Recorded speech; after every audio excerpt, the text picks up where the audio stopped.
This is your ultimate stop for everything sports. The Golden State Media Concepts Sports Podcast. Should I say more? From the NFL, MLB, the NBA to MMA, it's all in here. The Golden State Media Concepts Sports Podcast. Listen now.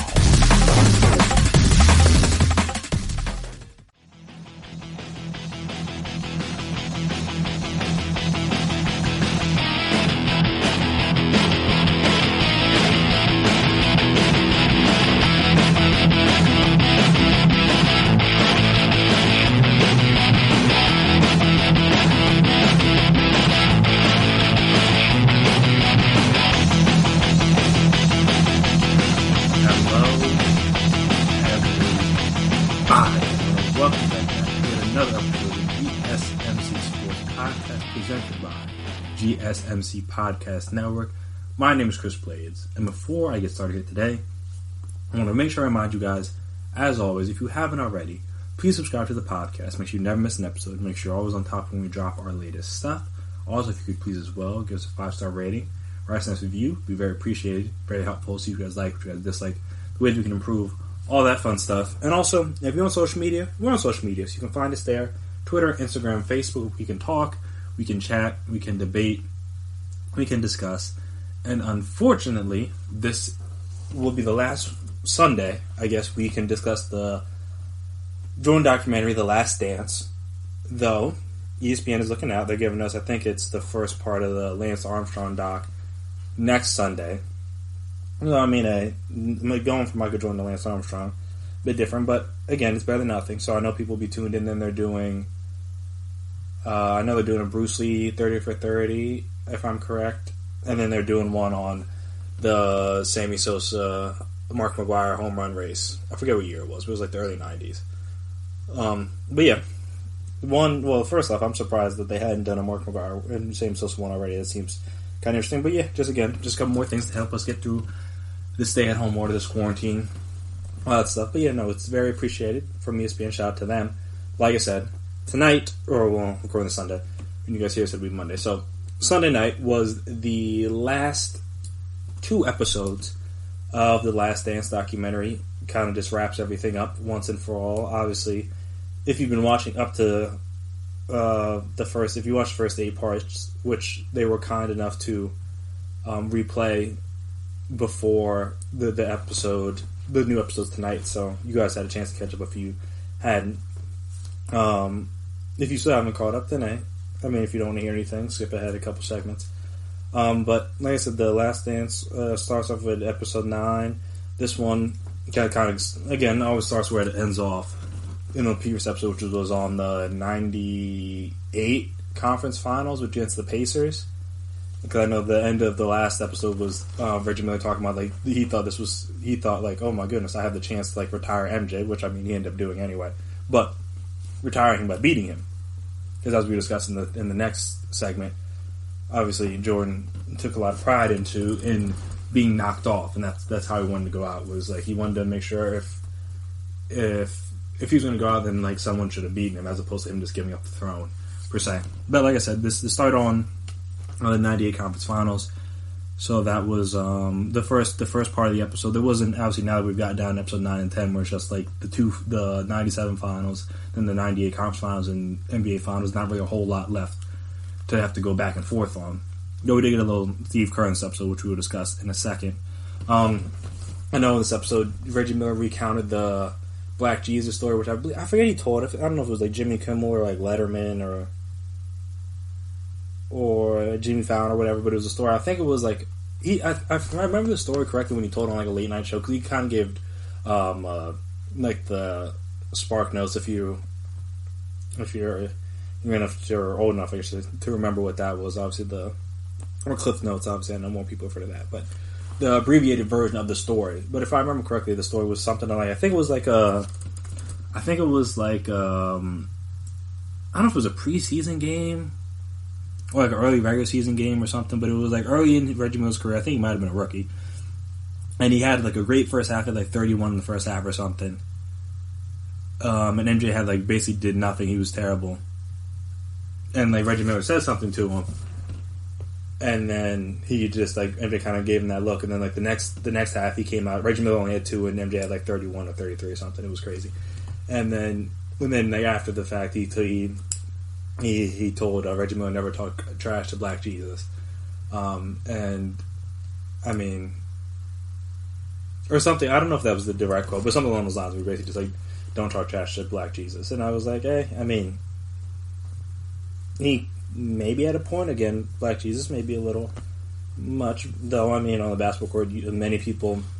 I think it was. I think Charles Barkley had a quote similar to that. Though. I heard like Larry Bird. Like, there's a lot of people that have had quotes similar. Like there's no person that could have played that well on a basketball court other than like literally Jesus himself. So it makes sense. But it was just funny, just like I said, just to see how Jordan reacts to trash talk, because if you trash talk him, he's gonna find a way to get back at you, whether it's that game, a game down the line, something. And obviously he just took it to him in that second half. So that was kind of funny. So then also obviously I was too young to remember this, but I didn't realize just how good that Pacers team was, because like as Jordan said, after they said after the series, this is like one of the biggest tests that they had to face, one of the toughest teams it took them to get by, other than like the bad boy Pistons, obviously from the late 80s, early 90s. Well, mainly just late 80s, because once they got to the 90s, they got past them. But like from the late 80s, and this was one of the toughest tests. Like they hadn't really been pushed. I mean, they've been pushed by like the Knicks and other people before, but I guess you always kind of thought you could beat the Knicks. This is a team that you hadn't really had as much experience facing, so you weren't certain that you could do it. You just kind of just figured you would because you were the Bulls. But that was interesting to see, just like, again, just that dynamic and really how much and how hard it was for them to pull that series out to even get back to the finals. Because, again, it ended up going to a Game 7, which we'll talk about in a little bit. But, again, it couldn't have even got there. I think so they went up 2-0, the Bulls did. Then they tied up, not tied up, cut the lead to 2-1, the Pacers do. Then the Game 4 happens, where Reggie Miller clearly pushes off. It's whatever.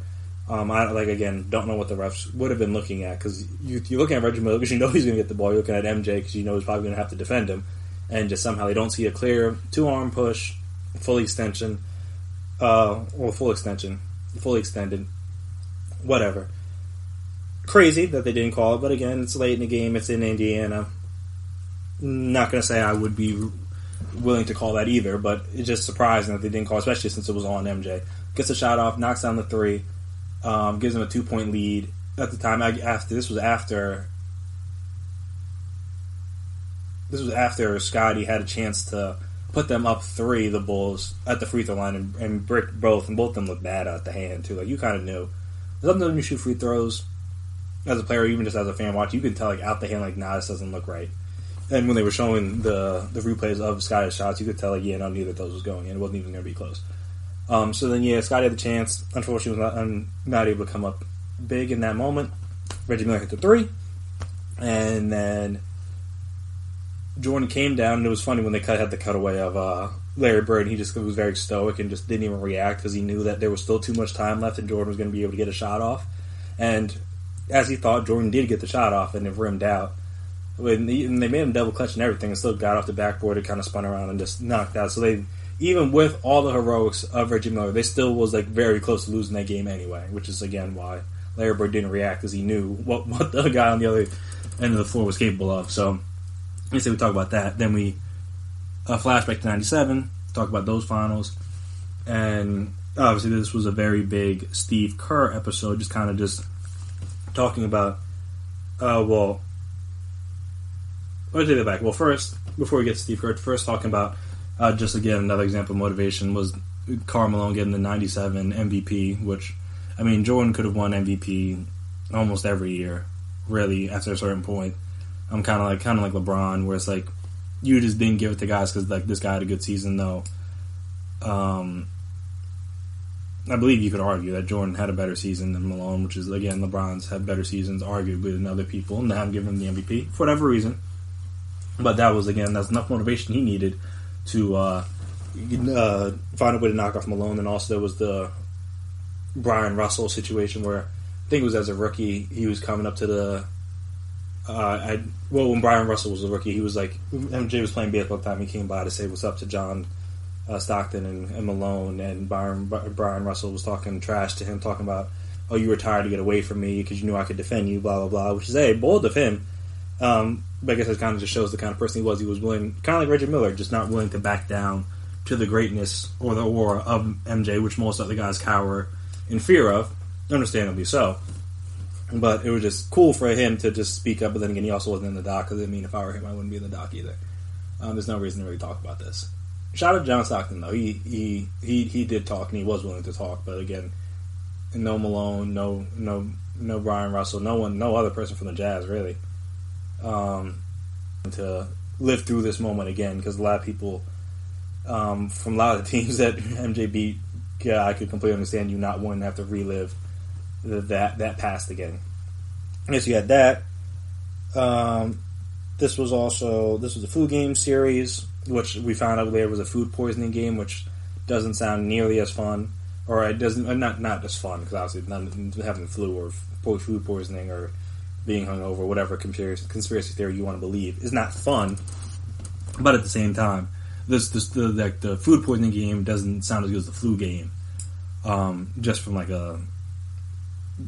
I don't know the correct terminology, but it's like it doesn't have the same ring to it, I should say.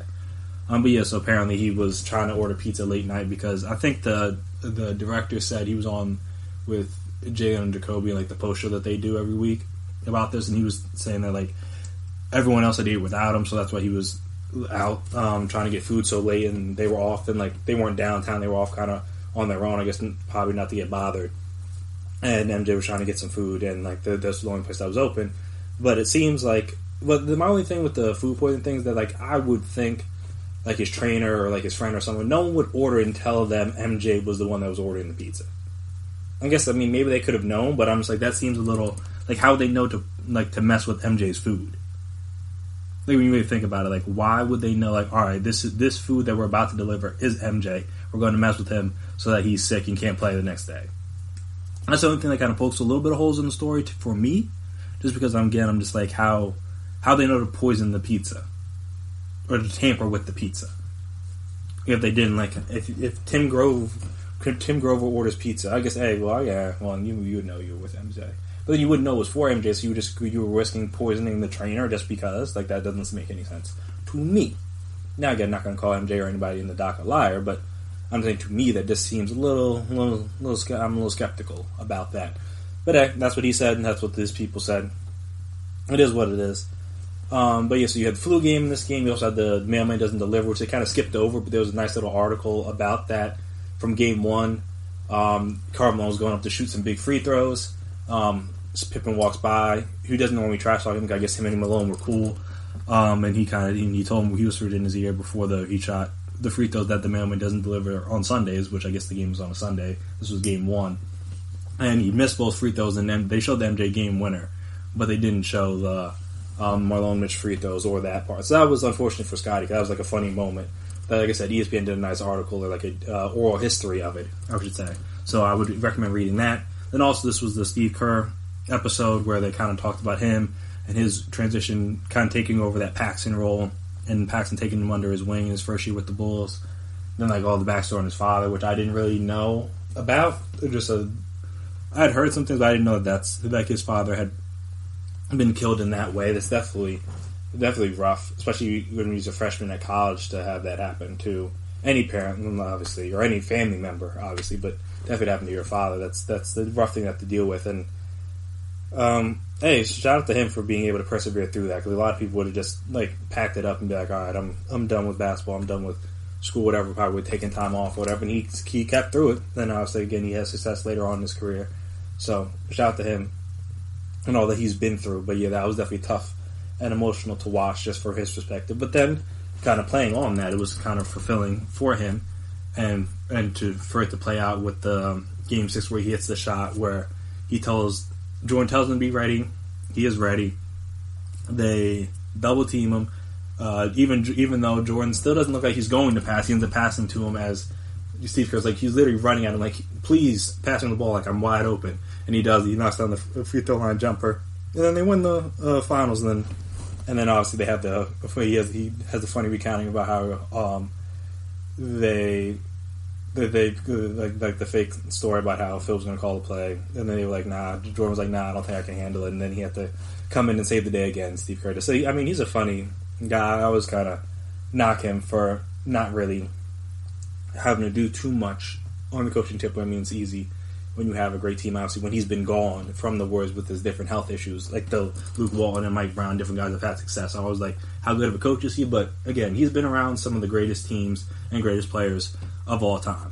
Can't knock that at all. And obviously, he's had his great moments. A lot of the biggest thing for championship teams is the role players or the secondary players need to step up, and he was a guy that was willing to step up and make big shots in that moment. Whether, like I said, in that game or if you go back to the Pacers series, which they did at the end of the episode, he hit a big three in Game 7, which was a tight one after they had split 5 and 6. This game comes down to a Game 7 in Chicago. I can only imagine how much those tickets cost, because possibly Jordan's last game in Chicago. I mean, I couldn't even imagine how much it would, like I said, couldn't imagine how much it would have cost to try to get to that game, even back in 98. I mean, now it'd be in thousands of dollars. But, yeah, no, so then that game was all back and forth. Apparently, Tony Kukoc had a good game. I think he had 21 off the bench. He didn't really highlight that. Again, you tell the story how you want to tell the story. But then I know there was a big moment where they're down 3, I think, late in the fourth. There's a jump ball. Larry Bird decides not to call a timeout, because I think he said that he regrets that. He should have called a timeout to kind of regroup. And then Rick Smith ends up tapping the ball, gets it to Scotty. They move the ball around. They end up, Jordan puts up a shot, he misses, gets the ball back, and then Scotty fires across course to Kerr for the 3. Bang. He knocks it down, ties the game up, and then the Pacers kind of just not the Pacers, the Bulls just kind of pull away from there. And even as Reggie Moe was talking about in the doc, like that was probably their chance. Like if they get that jump ball, they go down, score, maybe the Bulls are done. But then obviously once that moment hit, you kind of just like, oh, okay, yeah, now the Bulls are going to win, because that was just kind of that moment. Once again, because like I said, they always had big guys making big shots and big moments. Didn't matter who it was, they were always ready for that moment. And like I said, Steve Kerr came in. I think he had 11 points in that game, but obviously that 3 was huge. Gave them the edge that they needed in order to kind of keep the game close, and then eventually end up winning. So yeah, so that was cool little breakdown. Obviously, nice connection from the '97 season and what Steve Kerr did, and obviously showing that those moments allowed him and the team to be ready for those Game 7 moments in '98 because of everything they had gone through, and they knew that those players would step up in those moments because they had already done it before. Like I said, it's a lot easier to go back and kind of remember something from that time if you, like I said, if it's already happened. So it's just easy. It's like, all right, okay, so I know in this moment I can handle this situation. And like I said, Steve Kerr was ready for that moment. He's made a lot of big shots, and a lot of guys like Big Shot Bob, Robert Orr. Like there's a lot of guys that have made careers off of making big shots and being ready in those big moments. Even like again, John Paxson probably got his front office gig because of the shot he made in, I think it was '93. Just because of that, because then again it was just he was a hero in Chicago, so it was just he was either put in the front office. But yeah, so that was episode 9. Touched on everything more or less. Obviously, couldn't touch on everything, but then we have the final episode 10, which is all 98 finals, and then kind of just recap and aftermath from there. So we'll discuss all of that right after this break. So stay right there. You really can't underestimate the importance of having the right creative work for your brand or your product. Whether it's a logo, a website, a book cover, or an ad campaign, you really need a quality design to make that big difference pop and deliver your overall engagement and success in a competitive market. That's where Design Crowd comes in. Design Crowd has over 750,000 designers from Sydney to San Francisco ready to help you with awesome creative ideas. They make crowdsourcing work for you. So if you need a logo or you're working on your creative branding, you can go to designcrowd.com and post a brief describing the design you need. And then within about 2 to 7 days, you'll receive up to over 100 different designs from designers around the world. Then you pick the best design and approve payment to the designer. So you're only paying for the design that you want. It takes a lot of the guesswork out of freelancing and out of crowdsourcing. And you don't have to be a huge company like Harvard Business School to use Design Crowd, although they have used it as well. You can start a project on Design Crowd for as little as $99. And if you go right now to designcrowd.com/health and wellness or enter the promo code health and wellness on their website, then our health and wellness listeners will receive up to $150 off of your design project. That's designcrowd.com/health and wellness or entering that promo code health and wellness. Are you looking for the very best NFL and college football podcast? Then check out the GSMC Football Podcast. Get the latest football news both on and off the field. From the NFL Draft to trades to the rumor mill to the NFL Combines. They got you covered. That's GSMCpodcast.com/football-podcast. Get updates on college rivalries, game day insights, and much, much more. It's football talk the way you want it. This show eats, sleeps, and breathes football. Don't forget to like them on Facebook and follow them on Twitter. Visit GSMCpodcast.com for more info.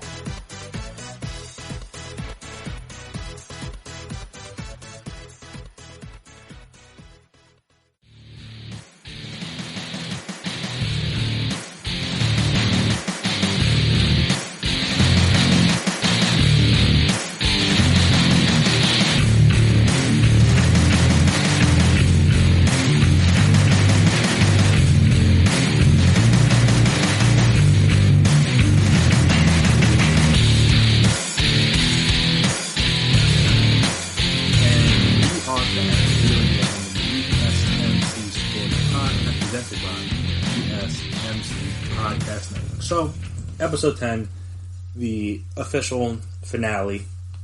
This episode, like I mentioned before the break, all about the 98 finals, which, again, makes total sense because at the end of the day, the doc is about the last season. It just kind of just shows you everything that led up to that point to understand why 98 was as, I guess, as drama-filled as it was, as important as it was, as iconic as it was, just like I said, just kind of just get you to understand all the severity of that season and of that moment in that last finals, just because, again, like, now you know just about everything leading up to that point in the career of MJ and also the kind of like the history of the MJ Chicago Bulls. Like I said, everything all those players had gone through, all their different backstories, everything Phil had gone through, like the whole, like, again, the backstory behind the season with Jerry Krause and like why it was called Last Dance, everything. Like I said, everything was building up to this final moment, though obviously it's not like a movie where you don't know what's going to happen. You obviously know what's going to happen, but again, it's just interesting to kind of live through it and recount it again. Well, I guess this is the funny thing about this doc, is that this is, or with just like documentaries as a whole, is that there's always going to be people that are living through it for the first time, in a sense. Like, even me, who I was technically alive for this moment, but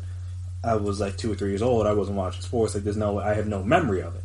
But then there's also people older than me, obviously, that remember this, and like whether they were kids at the time or adults at the time, whatever, like obviously just kind of just like the different angles of it, just like you kind of living through it the first time, being like, oh wow, this is, even though I know what happened, I'm seeing all the games as opposed to just game 6, or just like the final shot, and I'm all understanding. I didn't know all the drama behind the season. I didn't know all the different things. I didn't even know the things within the series that I will touch on in this episode. But yes, like I said, that's the cool thing about documentaries, is that you have the people that are learning things for the first time, and you also have the people who are kind of reliving the moment again, just kind of taking you back to when you were watching it as it was happening. It's, like I said, it's very interesting in that regard. But yeah, so the starts would obviously start with game 1. They lose game 1, which I did not know.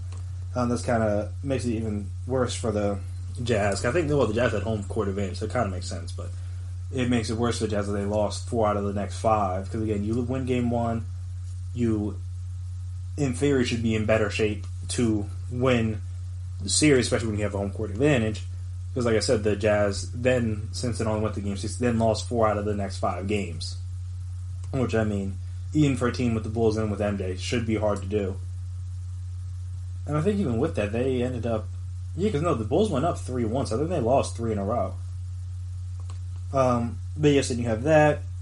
Though it was cool kind of seeing just how calm and loose MJ was, because you would think in that moment, knowing everything that had gone up to that point, everything that was leading to that moment, just like this probably being the last hurrah for the Bulls team, you would expect people to be tight, expect people to be nervous, and obviously when you're a leader and your best player isn't that nervous, then obviously it allows you, the rest of the team and the rest of the players to kind of calm their nerves a little bit as well, because like I said, if the main guys like calm, then that kind of that energy can kind of radiate and emanate onto the other guys. If your main guy and the leader is nervous, then obviously that the team and the organization kind of feel that pressure as well. So it's cool to see him, like they were doing some shooting competition, and obviously he comes through and knocks it down easy. He's listening to like Kenny Lattimore on the way to the bus, which was a cool little name drop moment over there, just again kind of showing how big MJ was, where he was giving him unreleased stuff. Not that doesn't happen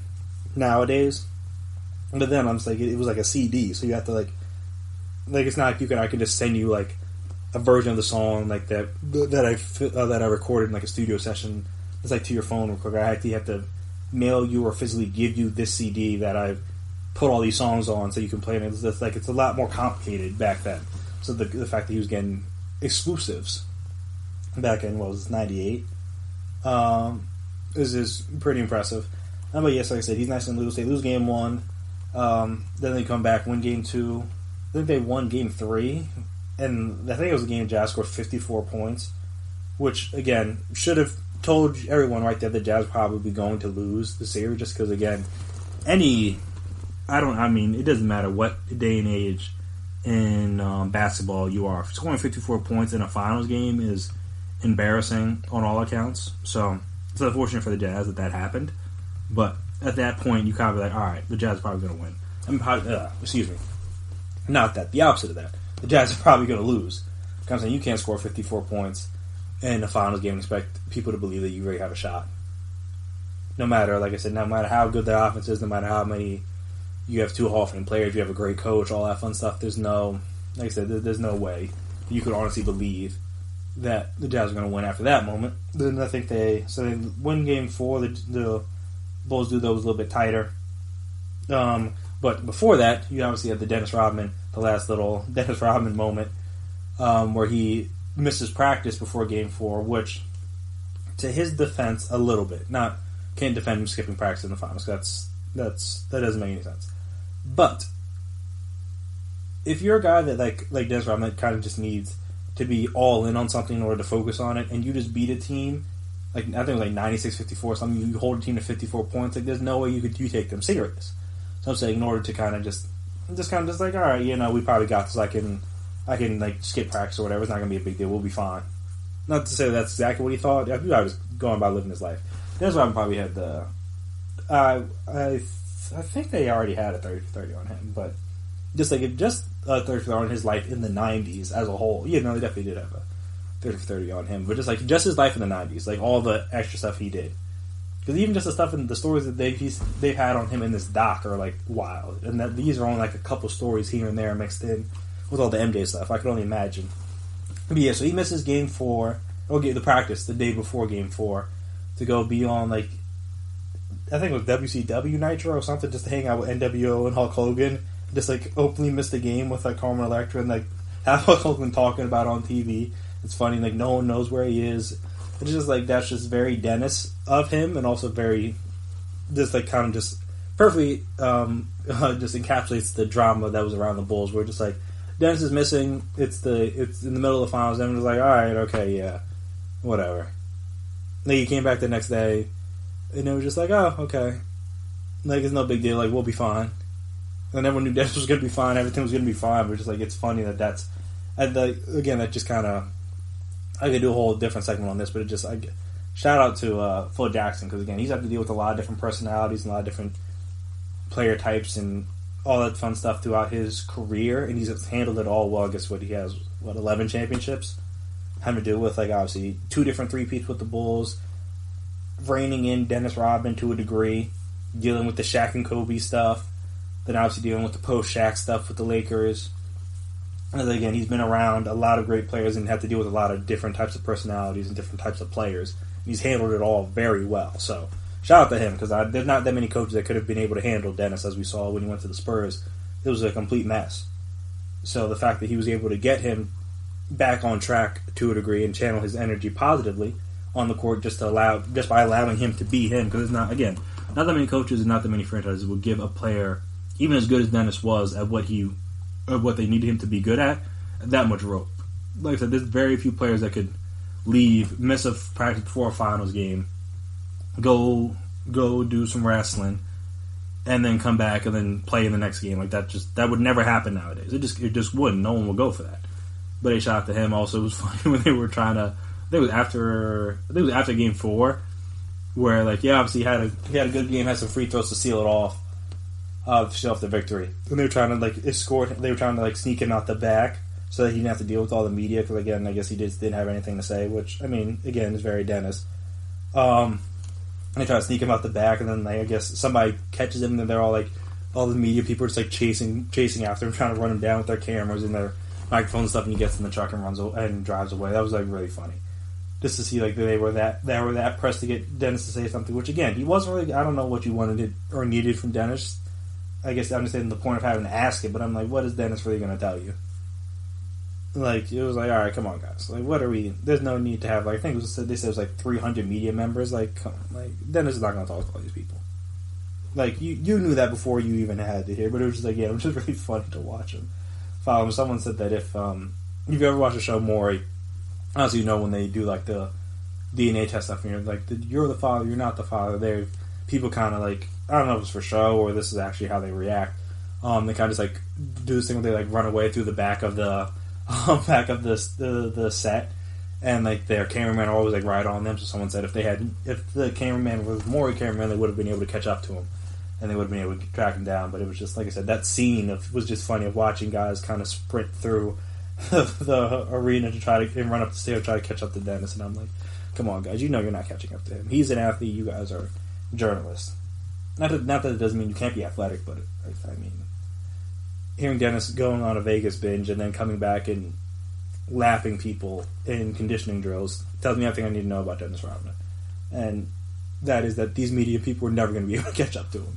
But yes, that was funny. And then they lose Game 5 in Chicago, so I was unfortunately weren't able to close it out at home. They tried, but they just didn't play well enough. Then Game 6 happens, and they did just, again, I kind of knew how bad it was with Scotty in the back and stuff, but just watching it was crazy. Just watching the game film, or not the game film, but the footage. Again, he goes up for a dunk. His back was already bothering him since Game 3, I think they said. Then he goes up for a dunk, first play of the game. You can just see he lands and he winces, and you're oh yeah, no, his back's cooked. And that's the thing about backs is when you need to stand up and do physical activity and run back and forth, it's hard to move. As you saw him throughout the footage, it was strenuous or hard for him to even get up and down the court. The fact that he played as much as he played, because he missed the whole first half because he had to.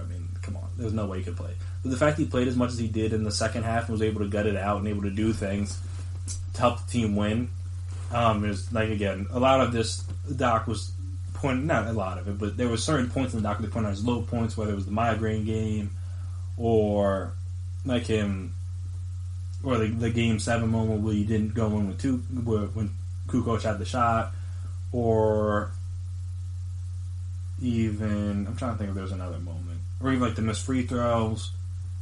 I forget, I think there was a missed free throw in one of the games. Oh yeah, it was 98. It was 98 East Conference Finals. There were different points where they were talking about things that he messed up at. But then again, it was just cool for them to show this and highlight this moment just how much he was willing to give up and how tough he was for the team. Because again, if they don't have him even out there being a decor, just being whatever he could be, they probably don't win Game 6, then they go to Game 7 with, again, his back still cooked. And who knows what happened in Game 7, especially in Utah. And the entire legacy of Jordan, the entire legacy of those 90s Bulls teams might be a little different had they, again, lost that 98 finals. So shout out to Scotty for toughing it out, because, again, you could see he was in a lot of pain. Like I said, getting up and down the court seemed like a task for him. So, again, I appreciate... not appreciate, because you didn't do anything for me. But, like, I respect him willing to gut that out for his team, knowing how much that series meant to that team and everything they'd done, and how much, obviously, it was going to mean to him and, like, Jordan and everybody just to win that 6th ring and not have to go to a Game 7. But then you got the end of the game where I think Bob Costas called the greatest like 40-second sequence of all time. I mean, again, probably a little hyperbolic, but was a great sequence. I think they're down 3 at the time. Jordan, like, they call a timeout.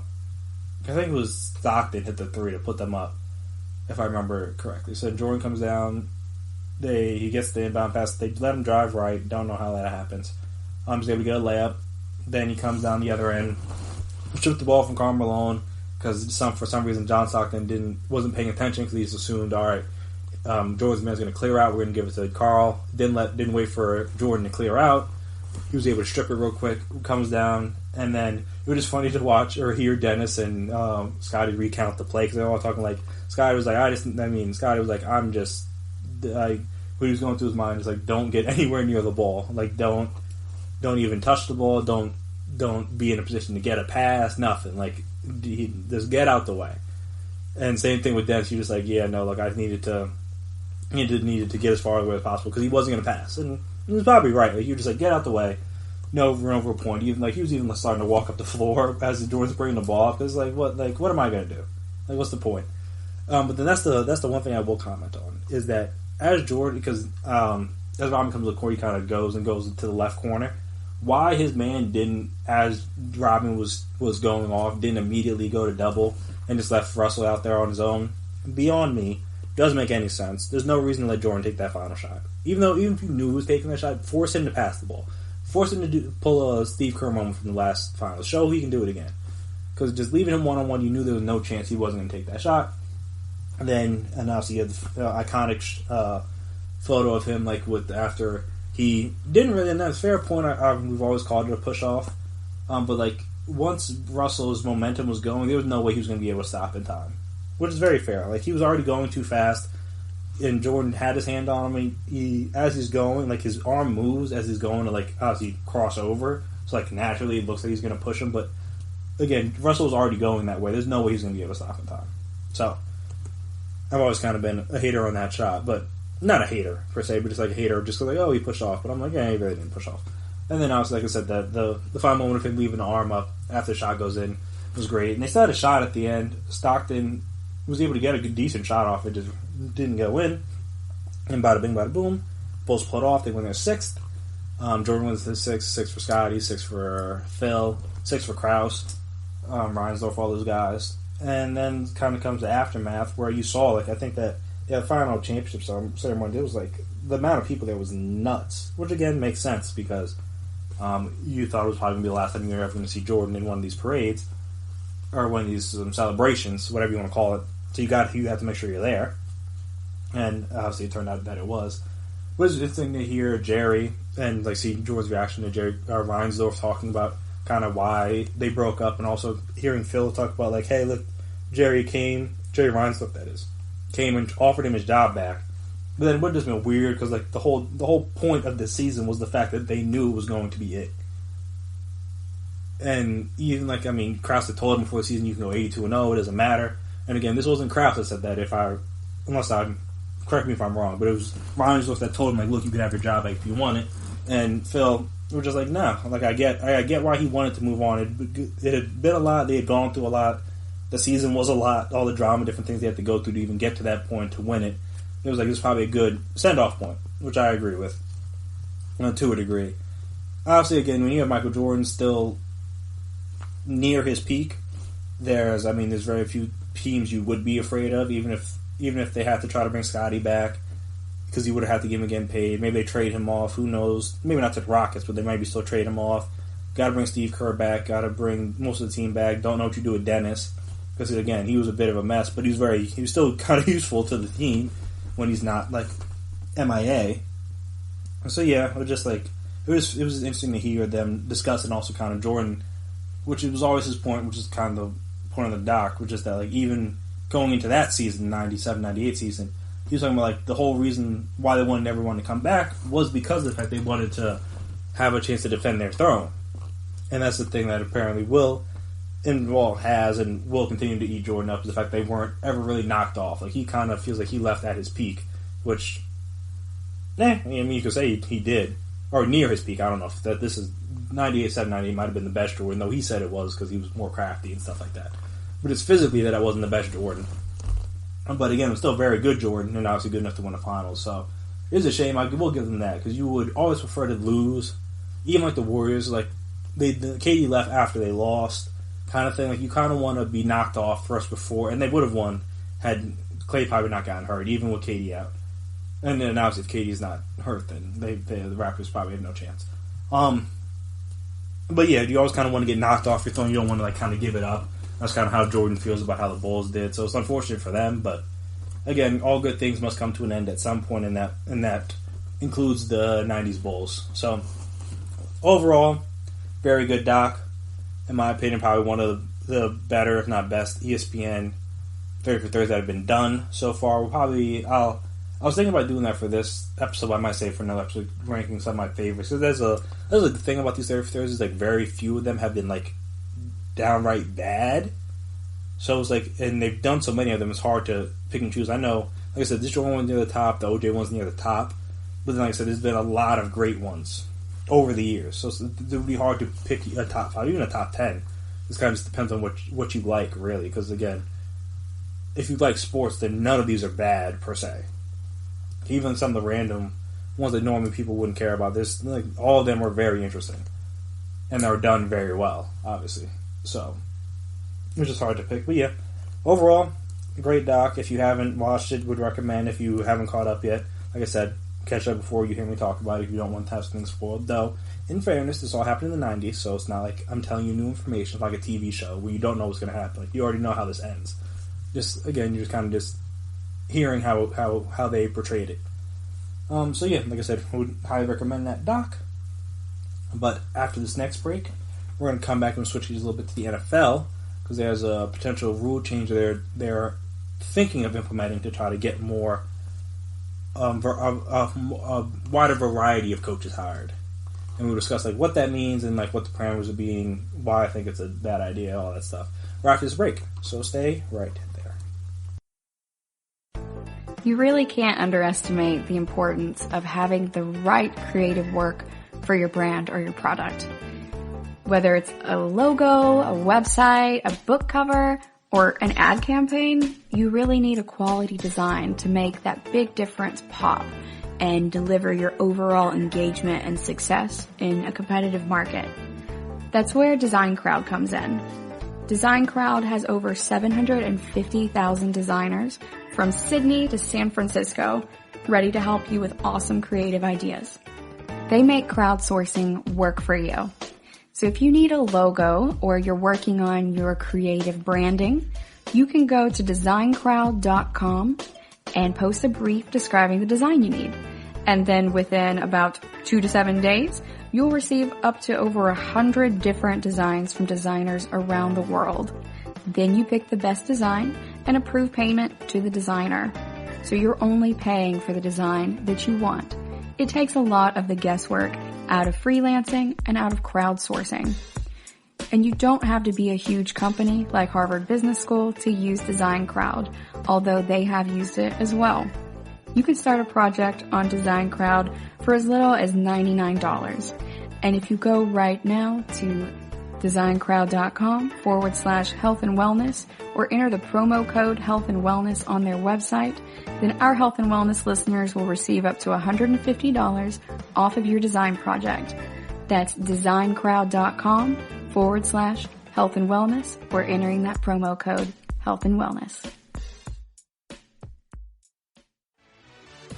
Check out the show that's built on the MMA. From the UFC to extreme cage fighting, they got the fights covered. Check out the GSMC MMA podcast. Get the latest news on past or upcoming fights. Join us as we talk to and about some of the biggest names in the MMA, past, present, and future. When it's the fight game, there's just one show to check out. GSMCpodcast.com/MMA-podcast. Don't forget to like them on Facebook and follow them on Twitter. Visit GSMCpodcast.com for more info.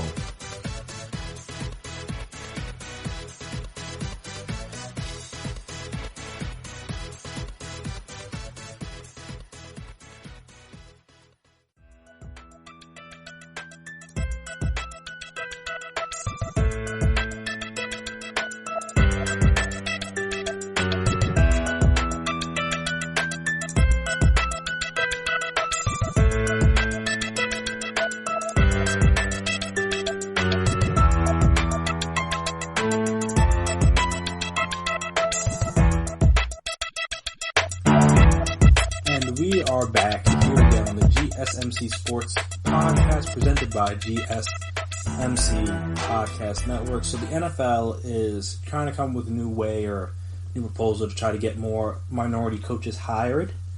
And the way in which they are potentially talking about doing this, it'll have to get passed, is by improving draft picks. So the NFL is considering, this came out, I think it was Friday. Yes, it was like sometime Friday afternoon or morning. The NFL is considering improving draft picks for teams that hire minority candidates as head coaches or general manager, sources confirmed to ESPN. Under the proposal aimed at fixing diversity problems league-wide, a team can improve its third-round draft selection up to 16 picks, going up 10 spots for hiring a minority candidate's GM or an equivalent level position, and 6 spots for hiring a minority head coach. The NFL first reported... NFL.com, I should say, excuse me. First reported on the proposal, which was submitted by the league's diversity committee and is expected to be addressed during Tuesday's virtual meeting with team owners. A league source confirmed the proposal would need 24-32 votes in favor to pass. Under this plan, the team could move up 5 spots in the 4th round if a minority head coach or general manager successfully entered the 3rd year on a job. According to the report, retaining a minority quarterbacks coach after 1 year would net a 4th round compensatory pick, a nod to the importance of quarterback expertise to the head coaching pipeline. Obviously, a lot of these guys have to have some sort of offensive background, or especially quarterback background, to kind of get hired. These days, that's always the guys. That's always that's the hot new thing at the moment, obviously. Everything goes in trends, so we'll see if that is the same way in 10 years. But as of right now, it's what people are looking for.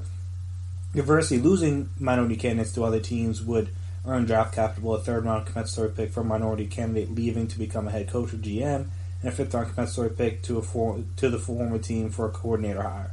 Lead source told ESPN's Dan Graziano that Commissioner Roger Goodell is in favor of the proposal, with the diversity committee trying to incentivize teams with a stronger plan. 3 out of the past 20 NFL head coaching hires were minorities, while 2 of the NFL's 32 general managers are minorities. Now, the league denied comment into NFL.com.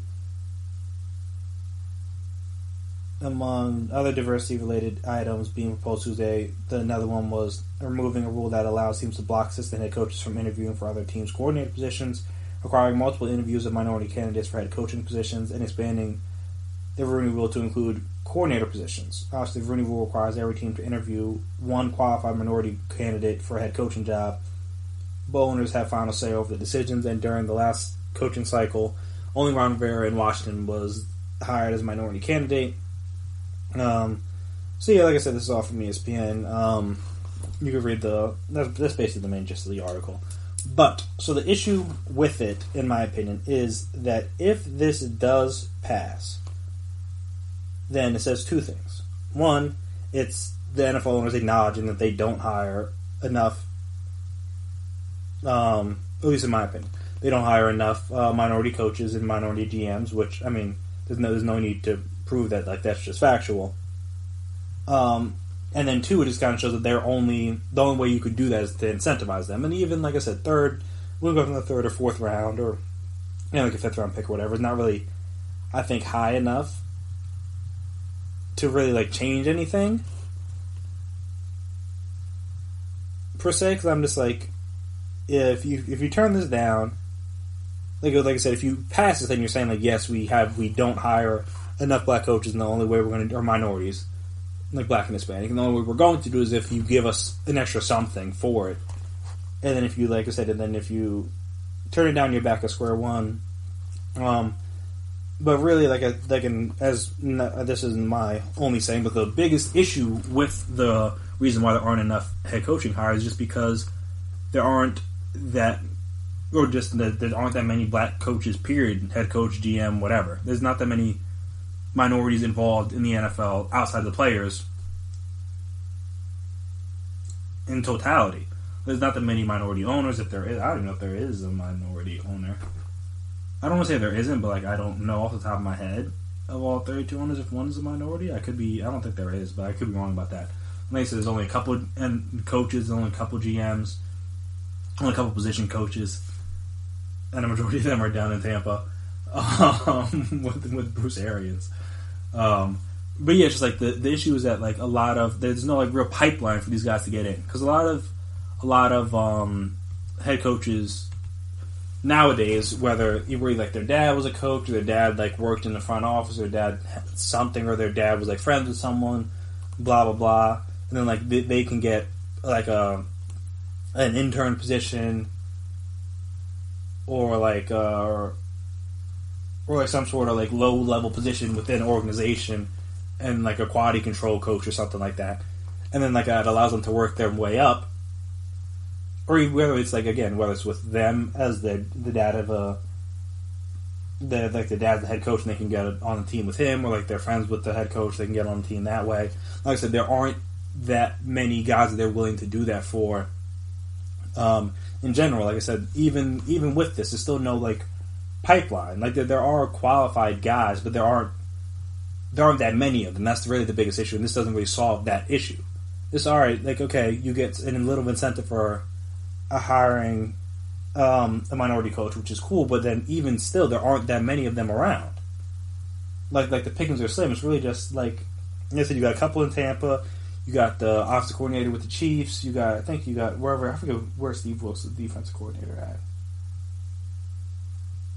I don't know if he's defensive. Oh, is he with the Browns? Or he was with the Browns, maybe. I don't remember. And then I know you got Vance Joseph. I think he's with the Cardinals. And that's like I said, there's like not that many black head coaches, period. And the same thing with the GMs. Like there's no real pipeline for them to get into the organization. And that's kind of where you have to start. I feel like they'd be better off starting like a program for interested black or minority, like I said, not just black, but minority people are interested in coaching or interested in front office work. Just some sort of like program for them so they can get the connections within the organization, because again, as with anything in the world, really, especially if you're trying to work, it's a lot of it. I mean, it's what you know, but also it's who you know. Like I said, knowing people in different positions, at different positions at different companies allows you a better chance to get into the door, to even get the interview. Like I said, let alone get the job. But because if you can't get the job, you don't get the interview, more or less. So like I said, there's not that many people given the opportunity to even be in the pipeline to be able to rise up to a coordinator or position coach, and then eventually get the head coaching gig.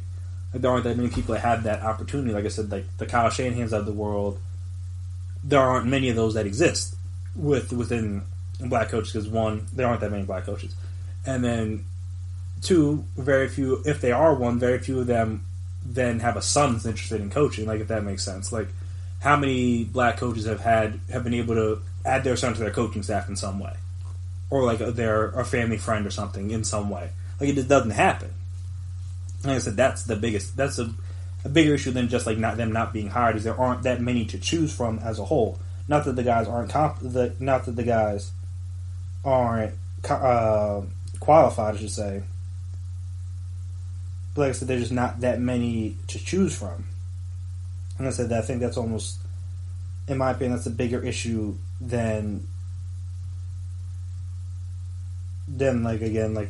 forcing them, like having the qualified guys not getting a gig. Because again, the Chiefs offensive coordinator Eric,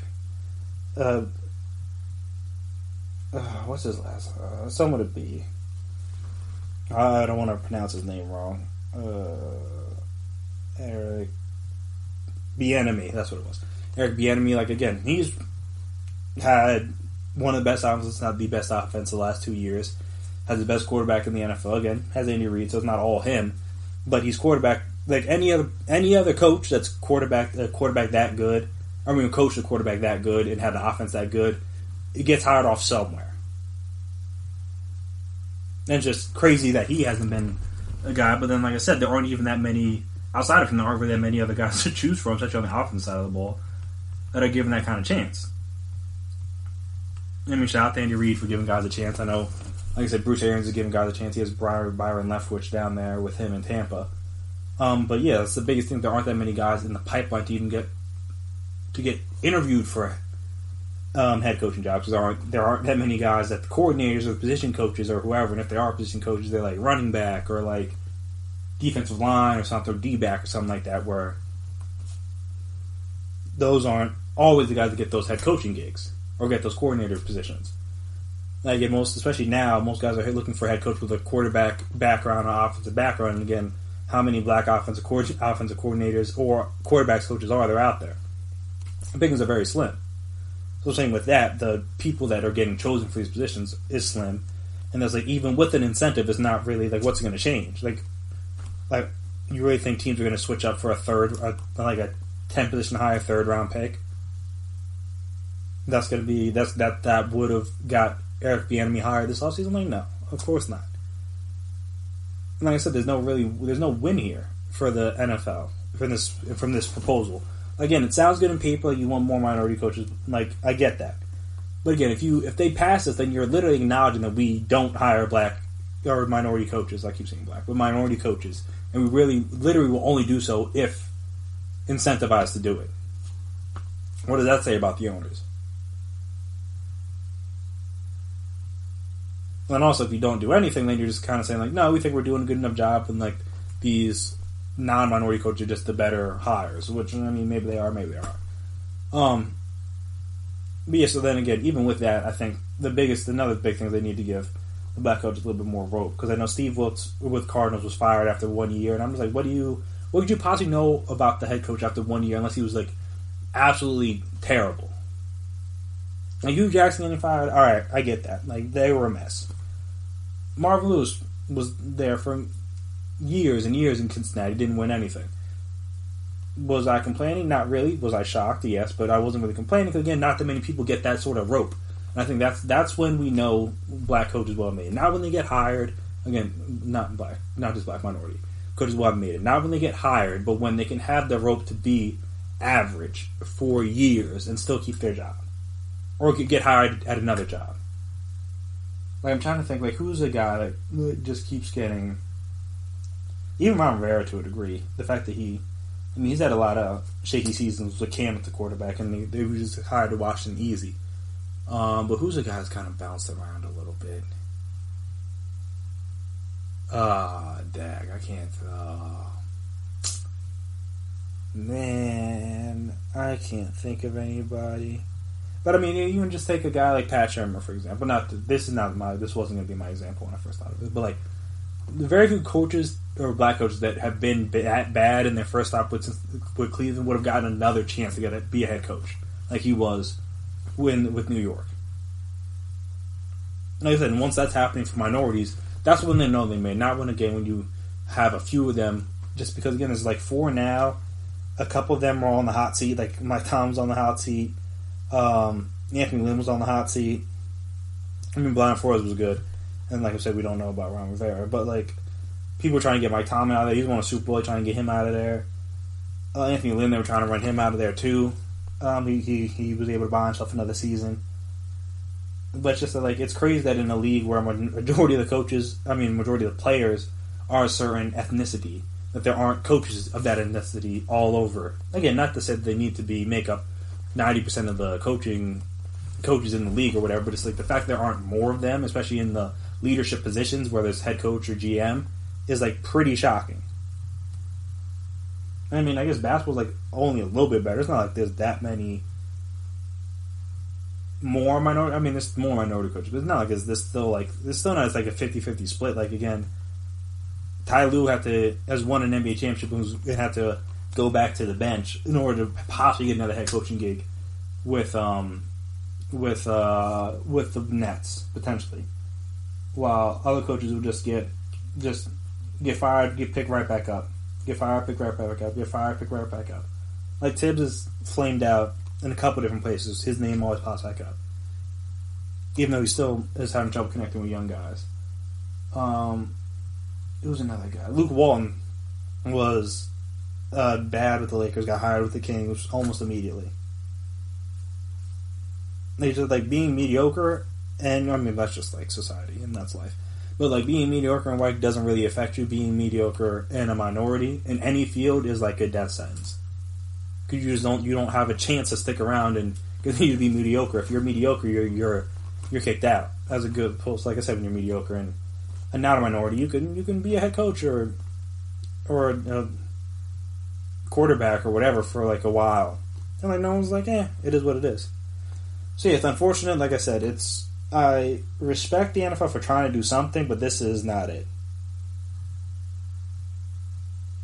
This is not it at all. There has to be a better way to get more minority coaches through the pipeline. Because, like I said, just giving people an extra pick is not, I think, going to work. There's like, even if they pass it, this isn't going to solve the problem. Like I said, until there are more minorities within the pipeline to be possible candidates for these positions, it's like there's not much you can do because they're only choosing between like 2 or 3 guys. Once those 2 or 3 guys go on, again, maybe once there's more of them, they'll have more of the if like Eric Bieniemy got a head coaching gig, maybe would have hired more black people or minority people, and then they would have had more people to choose from and stuff like that. But like I said, for now, they just need to create a way in order to get some of these guys in the pipeline so they can be in place to have some of these and get some of these positions. Like I said, until that happens, the NFL is going to have a diversity issue within their leadership positions. So yeah, after we come back here, we're going to discuss. I know we discussed on, I think it was the last episode, the whole Blake Snell.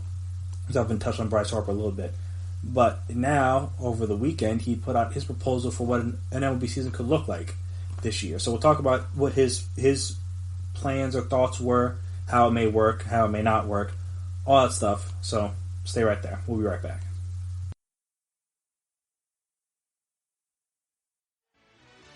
Are you looking for help for your fantasy football team? Check out the GSMC Fantasy Football Podcast. Get today's best advice on who to start, who to sit, even who you should draft. From sleeper picks to red-hot lineups, they got it all covered for you. That's GSMCpodcast.com/fantasy-football-podcast. We'll cover traditional leagues, dynasty, PPR, even IDP leagues. When you need fantasy help, there's just one show to hit up. Don't forget to like them on Facebook and follow them on Twitter. Visit GSMCpodcast.com for more info.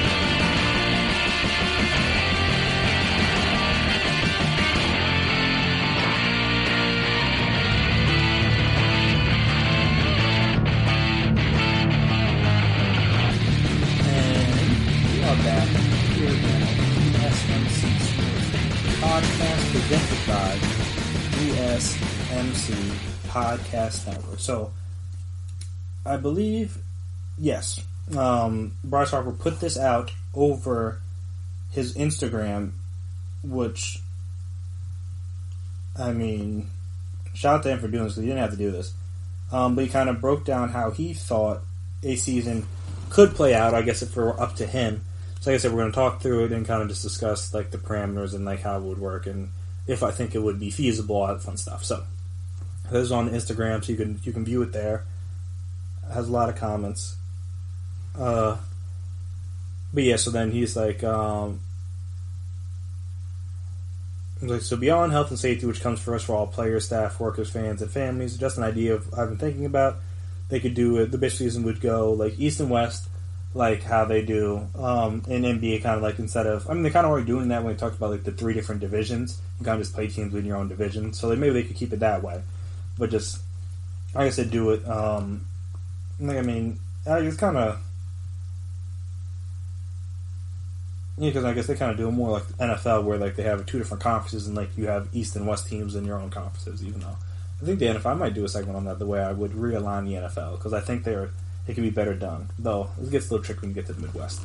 But yes, then you have East and West at the NBA. Start the season in July. So July is 31 days. August is 31 days. September is 30. October is 31, and then use 15 days in November. That would total 135 games. You have an off day every 2 weeks on a Monday. Which, I mean, that's a lot of games in a row. And then Sunday, you're playing doubleheaders with only 7 innings. Each roster, I guess, instead of having, I think it's like 25 now, you have up to 30. A 6-man rotation saves arm. If the pitchers obviously want to, if they don't, then they don't. But just, again, if you're playing more games, it's a shorter time span, you would probably want the extra arm in there to kind of relieve some of the guys. So, like I said, pitchers won. If not a big deal. The DH in both leagues, which I don't understand why they don't have. It's very odd that they're like literally one of the few. I'm not gonna say the only, because I don't know all the rules of every other sport, but they're like the only major sport, at least in America, that has like different rules for different conference or different leagues, different conferences, whatever you want to say. Which is like weird to me. I'm kind of saying, like, if you had the DH in the AL and it works fine, like everyone's happy with it, like why not just make it universal? I mean, I understand the purity of the game, blah blah blah, all that fun stuff, but like again, it's not like the DH in the AL existed before. Whenever it was introduced, they had to add it in there and it worked fine. I figured it was just like a test, so they could see how it worked, and then they would eventually add it to the NL. I don't know exactly what the plan was, but that makes sense to me. Just like, hey, this works now, let's just like make this a uniform thing, as opposed to like, again, because then once you get to the World Series, it's like it's all kind of weird. Like, if you're, depending on how the pitchers' matchups line up, like you have some guys that are never going to have to hit and some guys that are always going to have to hit, and it's just like, not always going to have to, but just like you might get caught out there where your best pitcher is also a really good hitter, but because you're on an AL team, he's not going to hit. And now you get to Game 3 or Game 4, and your lesser pitcher has to hit. And this, like, again, hurts your team on both sides, obviously. But, like I said, I don't see the point of having different set of rules for different leagues. That doesn't make any sense to me personally. But yeah, it's a little thing. I know a lot of people would disagree with that. That's just my 2 cents on that. Also, playoffs, 2-week World Series, kind of like Super Bowl week, for his format, which I'll discuss how it would change this. 10 teams, round-robin format, college World Series kind of style at the new Texas Stadium, wherever stadiums they think are the best. 3-game series. You win the series, you move on. You lose, you play the other loser, another loser in a 1-game wild card. Winner of that moves on. Other team is out. Or you could play it in Vegas, that you could have the strip hotels and could use one hotel for all the guys and contain possibly. Once 2 teams are left, you have a 7-game World Series. They get 2 days off before the series, which with those 2 days off, you could do an All-Star game and Home Run Derby. Could be the MLB Awards as well during that time. And then also like have all the stuff open on all platforms, no blackout, and make it available for everyone to watch, obviously, because with no fans, people that normally would be at the game now are forced to watch it at home or their apartments or wherever. Or especially, because normally a lot of people that don't go to the games maybe go to a bar to watch it, but they can't do that either, depending on where you live. So yeah, it's just another unfortunate aspect. But yeah, so again, shout out to Bryce Harper, because he thought this all through himself. Like I said, it's not perfect, but again, he didn't have to. He didn't have to do, in theory, rob Manfred's job for him. Yeah, so to start, like I said, the East and West thing I think makes total sense just because of the travel. Though they are trying to do that with the divisions. Like I said, with 30 teams, 15 teams in each, like East and West, it would get a little tricky. So I think the 3 divisions probably makes more sense in that regard. Just 3 10-team divisions.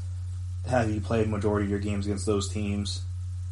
Unless like I said, again, if they're gonna have it hosted in, like, whether it's like in Vegas or in Orlando or I guess not Orlando, but Florida or like Arizona or whatever, then that would change some things. But if they're not gonna do that, and you want to have teams play in their home stadiums, which could be a little tricky, depending on where you're at, because like different stay-at-home orders and stuff. And then, like I said, having the 3 divisions makes sense. The 135 games probably is a lot, just because, like I said, with him, you're having an off day every 2 weeks on a Monday, and on Sunday you have doubleheaders the doubleheader 7 innings each, I believe. And again, I guess it's kind of, the baseball is like weird where they do play almost every day, all the time. So like, even though one off day every 2 weeks doesn't seem like enough, like I guess that's maybe not that much less than they would have. Maybe they would even have less in a 2 week span. So I guess every one off day a week definitely makes sense for this kind of thing. And then, like I said, also the doubleheader. I guess you get more games, but I don't know how many players would feel like about playing 2 games on a Sunday. Especially if it's every Sunday, even though like half the time you get off Monday, but then half the time you don't. So it's like, how would that work? So that's the issue. The 30 players, the bigger roster, the bigger rotation, stuff like that, that makes total sense, especially if you're going to try to play as many games as possible. They're going to just try to do the 81. Then alright, that's a little bit different. But if you're trying to do 100 plus games, then yeah, you probably need more teams. More players, I should say, just because you're going to have more games in a shorter period of time. You kind of want to be able to give some of these big guys, or some of your stars like days off more frequently. Because again, if you're playing like literally all the time, it's gonna be too hard to try to get them days off with like the normal roster limit, in my opinion, personally. So I like that idea. The College World Series thing, I think, could make sense to a degree, but I just don't know how the 10-team round robin thing would work if every game if every series is 3 games. This is again in the College World Series or even the Softball World Series, that's not how it works.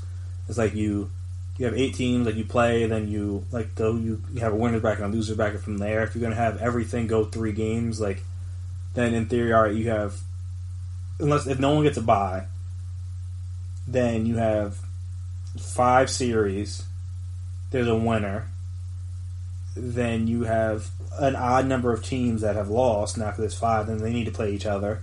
That math doesn't really math. That doesn't work out. And then again, like I said, it would go from there. But it's say you cut down to 8 teams and the top 2 teams get a bye in each conference, if you will. Then again, so you have 8 teams. You have 4 winners, 4 losers. Then you have the 2 teams play each other. Then you have 8 teams again. And then you go from there. Then you have 4 winners, 4 losers. Then you have 6 teams. Like, it would be a lot of games. I understand it's only a 3-game series as opposed to like the 7 or 5 or 7 that they normally play, but it would just be a lot. You have to keep breaking it down. Like I said, you get to 8 teams, 4 advance, then 2 get knocked off if they play each other. So now you have 6 teams, then 3 advance, and then 3. Then it's just like I said, the math doesn't really work out. So I think you have to cut it down to 8 teams. And like I said, the 3-game probably doesn't work. It'd have to be like almost exactly follow the College World Series format with like the round robin style, like the winners and losers bracket. Because like I said, plus like it adds an element of a wild card game, adds in the longer series once you get to the longer series, and then like I said, once you get to the World Series, instead of like I think it's only 3 games or in the College World Series. I don't know, definitely isn't the softball, but I think it's only 3, like best of 3. At least it was the last time I remember watching. I haven't watched in a couple years. But so then that could still be the normal standard 7-game World Series kind of thing. Like I said, just to kind of quicken it up, I just think having that kind of style where you double elimination, lose 2 in a row, you're out kind of thing. At least every team has to play 2 games.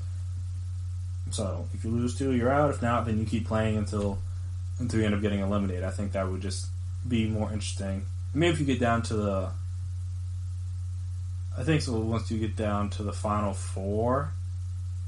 So say you do that to get down to the Final 4, then from there the Final 4 teams play like a 3 or 5 game series, and like once you get the winner from there, then the 2 play a 7-game series, something like that. Just again to try to get stuff through quicker, but also again not just have everything be a 1-game playoff. Like I said, you kind of, in my opinion, you should have the wild card game element back in, because with this best of 3 thing, that doesn't exist. So just kind of like that unpredictability, that just kind of that watchability, because that's the biggest reason why NCAA tournament is as big as it is, because every game single elimination, every game matters.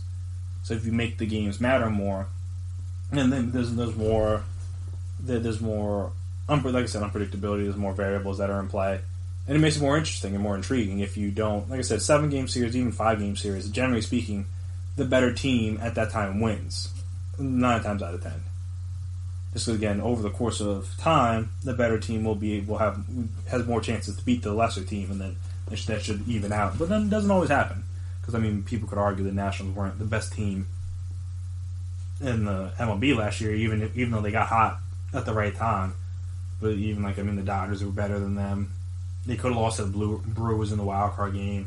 You could argue the Astros were better than them. There's different. I mean, the Cardinals that was they're probably on the same level, but not better than the Cardinals. But the Braves would have been a different story if they had to face the Braves. It was just one of those. This is one of those situations where you could argue the Nationals weren't the best team, but they got hot at the right time. So again, like I said, adding in the single elimination element, adding different things, would make it at least a little bit more intriguing in that regard. But again, not necessarily slowing the season down or slowing the postseason down. Again, if you're going through the season, you don't really have. You're already playing into November. Even if you're playing in a neutral site, you don't want this season to go on forever. Now you're competing with football, you're competing with basketball, starting back up. You don't want to have to deal with that. The baseball kind of thrives because, again, it's on during the summer months when all the other major sports are off. So again, if they have to have a little bit of competition, that may not work out in their favor. But like I said, and also I do like the idea of the All-Star Game being World Series week. Because I was finding it weird this in the middle of the season. To me, I guess just have it be. Well, no, I don't want to say I think it's weird, because NBA does the same thing. Take that back. I find it weird that the NFL does it at the end of the season, but they kind of have to because the season's so short. Just because, again, you have a lot of, by the end of the season, no one wants to play an extra fake football game. Even if in MLB is as rare as it gets, you can't really fake pitching or hitting. Even a fake basketball game, it's just cool to break it up, but it's still somewhat, it's still basketball at the end. You can still be competitive. No one's really going that hard in the Pro Bowl for the NFL. So in the season, there's so many people that are yeah, no, I'm done, or you don't have your best players for the World Series and stuff like that. It's kind of weird, but also, like I said, I don't hate it, just because for this scenario where you don't want to break up the season, you want to get as many games as you can, having it during that time, during the little couple of days off, it'd be a cool thing to give the fans a little tune-up, or a nice thing to see before the World Series. So I don't hate that for this thing. But like I said, Bryce Harper had a lot of cool ideas. I don't know if the MLB will use any of them, but again, shout out to him, because he didn't have to do this. He could have just kept his ideas to himself and let whatever was going to happen. But again, he's trying to see if he can help get the thing expedited and speed the process up. And like I said, some of the ideas aren't that bad. So we'll see if Manfred decides to take any of them. But like I said, they're not all bad ideas. There's some things you can definitely work with here. So we'll see kind of what happens and see whenever this stuff gets started back up. I know they pretty much have a proposal in place that the players need to decide and vote on and everything. But again, this doesn't include money or anything with that regards. It's just more logistics of the season. But again, it's nice to see what players are thinking about and the way they think things can make sense. Because they don't have to do this, like I said, but it's cool to see where their minds are at. Speaking of minds, this next segment we're going to dig deep into ours, and I'm going to dig deep into mine, I should say, because obviously I can't hear what you guys are thinking. Unless you guys want to leave a review or reach out to us on social media.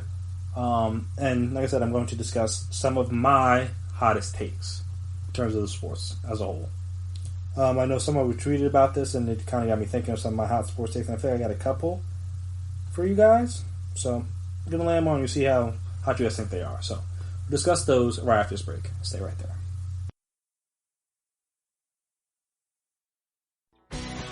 Are you looking to get your college football fix?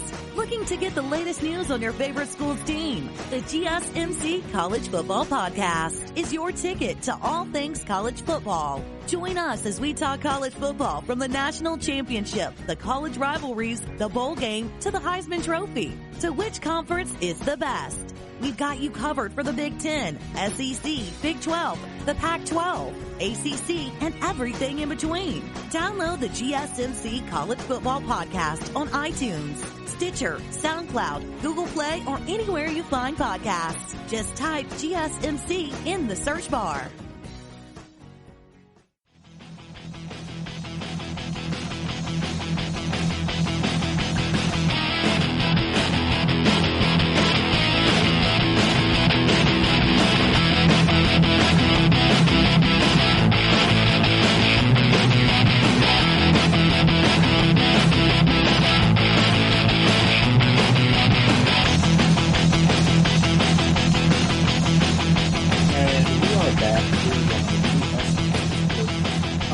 Presented by the GSMC Podcast Network. So my first hot take kind of got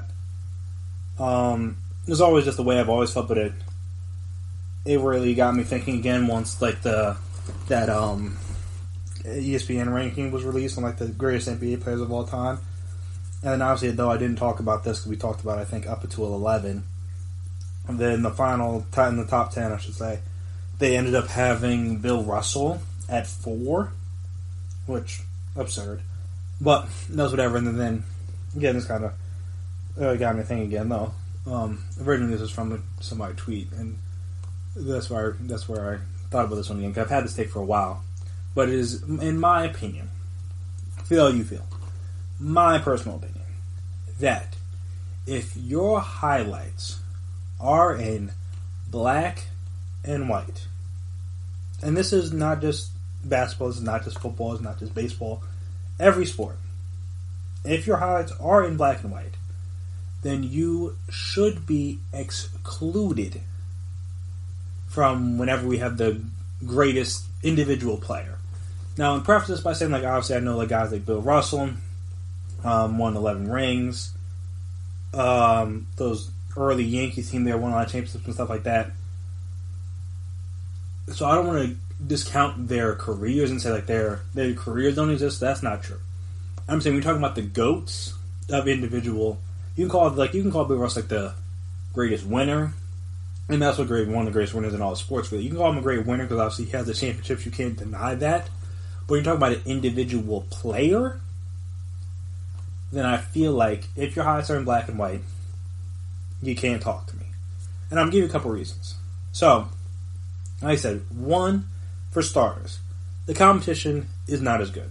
So when you think about, like I said, when you think about like just NBA, for example, during Bill Russell's time, Will Chamberlain's time, there were, on top of it, there were very few teams. There were like 8 teams or so during that time. So again, if your team was better, it's going to be better today. It's going to be better in 2 weeks. It's going to be better in 2 months. Like, that's not going to change. You keep playing the same teams over and over again. So when you have an idea of how to beat someone, it's easy. Like I said, the hard part about now with 30 teams, and this isn't just included in basketball, this is in a lot of sports, but there's more teams. It's harder to scout everyone week to week. Again, and if most teams have scouting departments and stuff, so they have reports and stuff done up. Like I said, especially with basketball, when you're playing sometimes on back-to-backs or where you have very little practice time, it's hard to, if you're not used to playing this team, especially if it's not one of the teams like in your own division or something where you play 4 times, if it's like a team from the opposing conference, you only play them twice, and you have them like on the second night of a back-to-back, you don't have a lot of time to scout them, and you can get caught off guard, even if they're a lesser team. Like I said, when there's only 8 teams and you're playing everybody so many times, that's not going to happen. So that's number one. Like, less teams, less competition. Number 2, early sports didn't have salary caps, didn't really have free agency, stuff like that. So whenever you got a player, it was easy to keep them. One. And then also, within that, it was also easy for like the big market teams to just have a bunch of good players. Because again, with no salary cap, you're just kind of, if you can afford it, you can afford it. The lower tier teams, or the smaller market teams couldn't really afford that kind of stuff. And even again, there weren't really that many small market teams during these times. So that's another thing. And then 3, when you think about the skill level of the players, like this is definitely for basketball. Like when you think about Bill Russell and Wilt Chamberlain during their time, how many guys were that tall? Like, again, outside of Bill Russell, who did Wilt Chamberlain ever go up against that was near his size? Very few, if any, players.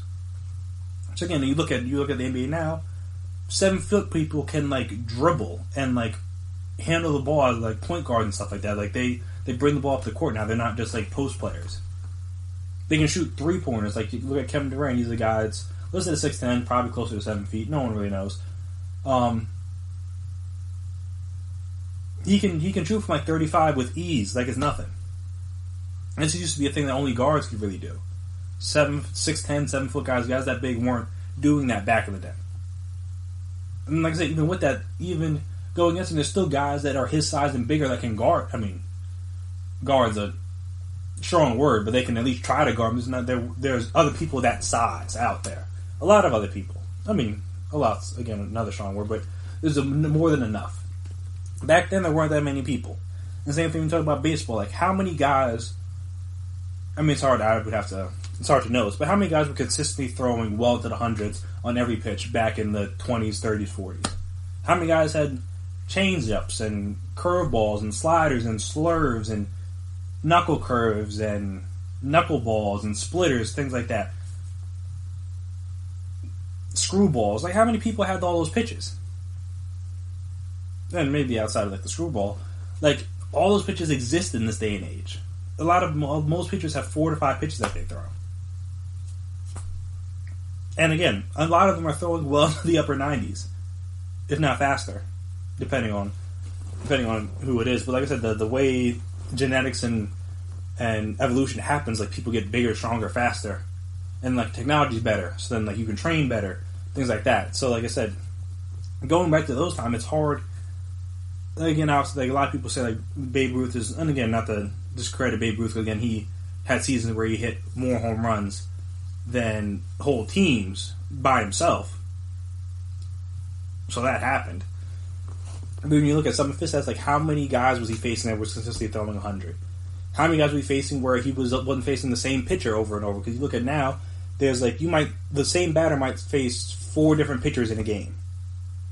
Well, no, let me not say that. You might face 3 different pitchers in a game. As opposed to back then, most guys they didn't have that many other pitchers. So if you're facing one guy, you know what he has. You're seeing him 3, 4, 5 times in the same game, depending. I think, obviously, this was a little bit different back then. Like I heard, like there was a story, or that like back then, like if balls went past the foul pole, even if they curved inside the foul pole, like they were considered foul balls and stuff like that. So there's like different things that restricted them as well. But also, like, did the intentional walk exist back in the 1920s and 30s? And we got a guy like Barry Bonds, not to bring him up, I know it's a hot button topic, but like he had like years where he had well over 100 intentional walks, where walks where the guys were just like, we're not even going to bother trying to throw to you. It's going to let you go throw it off the plate, and then just like get down to first base. Not even like we're going to try to nibble and try to see if we can get him to swing at some stuff. If that wasn't, I don't know if that was a thing back in the 1930s or 40s. If that wasn't, and you had to pitch to a guy to a degree, again, obviously you didn't have to throw him a strike, but you had to pitch him near the plate. No, that makes hitting a lot easier because you're never going to lose that rhythm. You're not going to have to worry about whether or not they're going to pitch to me at this. But you already know people are going to pitch to you. Like I said, if back in the day there weren't that many people throwing that hard, or even like, again, in a lot of the leagues they weren't fully segregated, or they weren't fully integrated, I should say. They were segregated, where sometimes the better players were in different leagues, especially in baseball. Even if, like, okay, guys might have trained with them in the offseason and stuff, when they're going in the MLB, they weren't facing these guys. So, how was that fair? When now you have anybody, any place, any ethnicity, whoever can come and play in a professional sport, doesn't matter. Back then, it wasn't like that. So I'm saying some of the best players never even got the chance to play against some other great players because they weren't white. So I'm saying that has to count for something as well. That's just like, again, I hope I've expressed my point eloquently enough. But that's just my thing, is that when you look back at some of those stats and some of those teams and people that the older players went up against, it's like, and you compare it to now what you see out there today, across all sports. It's like, how does that even count? Also, the same thing is like if you had one great player, like again, I know like I think his name's like Don Hudson. Like he was a big receiver in like the 40s or whatever. And if you're a this guy that's faster than everybody in the 1940s, you're going to dominate because no one knows how to cover you because they don't know what coverages are because in the 1940s no one's passing the ball. Sorry, if you're the one guy, even though again you're the one guy, they're not throwing it to anybody else, but still. And it's like if you know how to run a couple of different routes and the corner has no idea what you're doing because he's never seen it before, of course you're going to dominate. Like now they got, like I said, you got man, you got cover 2, you got cover 3, you got quarters, you got 2-man, you got like cover 0, you got blitzes and all these different things to make it, you have different rules and stuff to make it harder to defend. Or I guess, well, in some cases, they're easier to defend because, again, you have guys that specialize at these positions and train and do all sorts of stuff in the offseason to where they're focused just on this. Back then, I mean, people were working a couple jobs, potentially. Not everybody, but people were playing sports was not the only thing they did with their life during the time. So it's like you didn't have... If you're just a better athlete than them, you're going to dominate. Now, being a more better athlete does not matter completely. You need to be more skilled. You need to be more refined. You need to hone your craft more. You just being faster or just being able to do things better, it does not the be all and end all. Not to say that that's what it was back then, but like I said, my take has always been that. And I know people will definitely ridicule me for that. People will definitely mock me for that. But again, it's just hard for me to, if you are an older player, and I don't want to, like I said, I'm not sit here to downplay or besmirch or ridicule any of the older players from that time. Again, you can only compete against who's when you're born. Like I can't fault you for being born too early. Like I said, it's just hard for me to put you in that greatest of all time conversation when what you have to deal with is no. And now I'm not even saying it's not even close to what the guys in the 70s, 80s, 90s have to deal with, let alone nowadays. Again, in all sports. Like I said, Jordan's widely considered the greatest of all time. He played it in the 80s and 90s. So that's not today. So it's not like I'm just biased towards people that played in the 2010s. And like I said, I've said on this podcast, I think Jordan's probably the greatest basketball player of all time. And a lot of people are like, oh, like how don't you count Bill Russell or like Will Chamberlain? And I'm just like, again, if you look at Bill Russell's numbers, his rebound numbers are great, again, because he was tall. But his scoring and stuff, he just won a lot. And again, if there's only real competition was like the Lakers or maybe like a Knicks team here or there, what are we really talking about here? And again, like I'm saying, with like salary cap and free agency and stuff like that didn't exist. So it's easy to keep really good teams together. So, and that being said, maybe if there was free agency or there was a salary cap, then maybe some of those Celtics teams would not have survived as long, and maybe wouldn't have 11. Maybe we'd have like 6 or 5 championships or something like that. I mean, that's basically what broke up the Bulls more or less. They were going to have to start paying people and stuff. They had Scotty on a cheap deal for so long that once he was going to have to go and get paid, they were like, Jericho. I was like, I know you won 6 championships, but I know from Jackson you're a great coach, but like, I don't know if just the roster's going to get it done, stuff like that. So I'm saying, like, that matters. The Cowboys haven't won a Super Bowl since the salary cap's been implemented in the NFL. And they have what, the second, or tied the second most Super Bowls with 5. And like I said, Jerry Jones hasn't won one since the salary cap was put in, because again, shows you how hard it is. Teams barely even repeat in the NFL because of salary cap. This is difficult to keep a team that good together for so long. Patriots kind of lucked out because they happen to have the greatest player of all time, coupled with the greatest coach, coupled with the fact he was willing to take discounts. The Warriors benefited from Steph being on a cheap deal from early in his career because he was injured, and then plus a very random cap spike happened to coincide when one of the best players in the world was a free agent. I think it's like in order to have dynasties in this league, you need supreme luck. Back then, you just needed to have money. Like I'm saying, and I was even going to go into a second one, but I didn't want to keep you guys here forever. maybe I'll talk about my second one another day. Like I said, my first one is that if you played past like the 60s, before the 60s, like disqualify is not the right word, but I don't count you in my GOAT conversations. Again, you could be an all-time great player. Like, again, I'm not going to take anything away from Babe Ruth, not going to take anything away from Bill Russell, Wilt Chamberlain, stuff like that. But when I'm ranking best players of all time, they're a little bit lower on my list, personally. Because even some of the statistics they're going to have, they're never going to reach. Like, pitchers back in the day were pitching complete games all the time because they weren't closers, they weren't relievers, stuff like that. You were just pitching. You just pitched. It didn't matter. I think there's my dad was telling me, I have to double check this, but there's like a season where a guy had like 30 complete games or something like that. Like, that wouldn't happen. If a guy had like 7 complete games in a season now, he's good. He's probably the Cy Young winner. Like, running away. A guy said 30 in a season just because that's just what happened. He just pitched until the game was over. And so I'm saying, does that make it more impressive? Does he have all the stats, or does it make it less impressive? Because that's just like what it was. It wasn't anything else for you to do.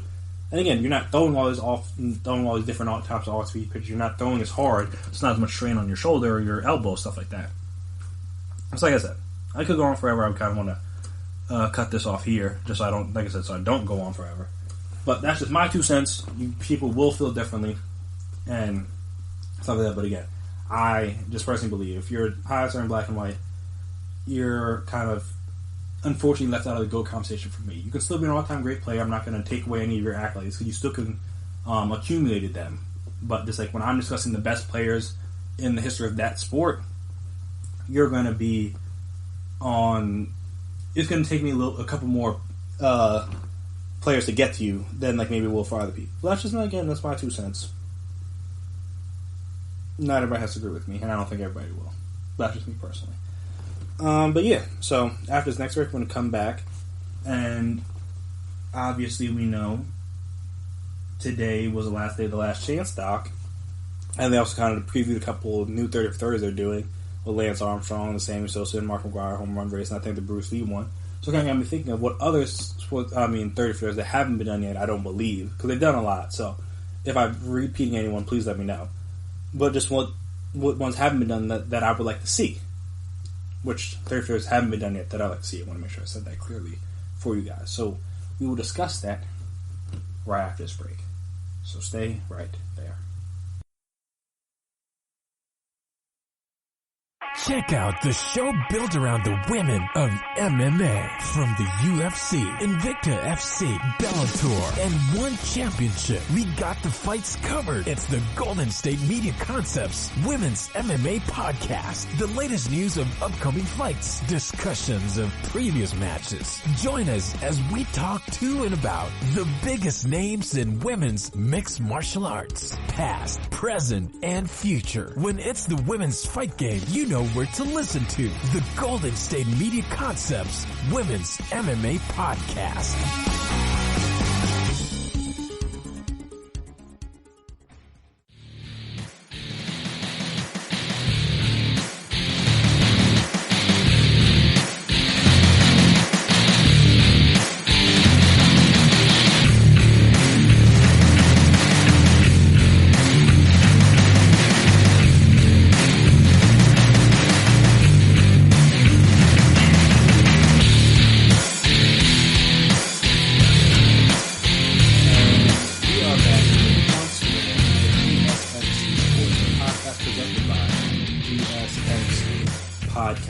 So like I said, with the Last Chance finishing up, it got me thinking of some other 30 for 30s I would like to see. ESPN, Netflix, whatever platform, Disney Plus, wherever they want to put it out. And one of the first ones for me personally is one on the UConn's women's team, because obviously, well, not obviously, but if you were watching the Last Dance doc, and you know Scott Van Pelt has his he always has the 11 o'clock Sports Center that comes on, and he had on Diana Taurasi. And when he was going through NDA's accolades, come to find out, did I not? I could have sworn to take a picture of this. Oh, what the heck? Oh, are you kidding me? Oh, that's trash. But yeah, no, he was going through her accolades, and he was one.